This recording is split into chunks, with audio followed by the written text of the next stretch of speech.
টোটো উল্টে আহত 5 জন, হাসপাতালে চিকিৎসাধীন সকলেই। জানা গেছে টোটোটি আরামবাগ থেকে খানাকুলের গণেশ বাজারের দিকে যাচ্ছিল। হঠাৎ একটি সাপ ওই টোটোর সামনে চলে আসে। সাপটিকে বাঁচাতে গিয়ে নিয়ন্ত্রণ হারায় টোটোটি। কিছু দূর এগিয়ে 5 জন যাত্রী সহ টোটোটি উল্টে যায়। ওই টোটোতে একজন শিশুও ছিল বলে জানা গেছে। এই ঘটনা দেখে তড়িঘড়ি স্থানীয় বাসিন্দারা ছুটে আসে। তারাই ওই যাত্রীদের উদ্ধার করে আরামবাগ মেডিকেল কলেজ ও হাসপাতালে পাঠায়। বর্তমানে ওই হাসপাতালেই চিকিৎসাধীন সকলে। ওই টোটোর মধ্যে থাকা একজন যাত্রী বলছেন, সাপটিকে বাঁচাতে গিয়ে এই বিপত্তি। মানে টোটোর সামনে চলে এসেছিল হঠাৎ করতে।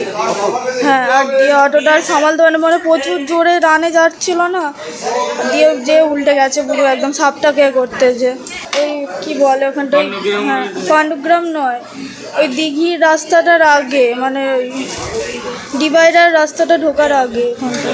আরামবাগ থেকে গণেশ বাজার যাচ্ছিলাম খানাকুলের দিকে, বাড়ি যাচ্ছিলাম। আমি ছিল, মেজ জেঠু ছিল, মেজ জেঠিমা ছিল, দাদা বৌদি, একটা বাচ্চা ছিল। নিউজ আজ বাংলা, আরামবাগ। ঘর হবে সেরার সেরা, সবার কাছে মডেল, চিন্তা কিসের, সঙ্গে আছে কেবি মার্বেল।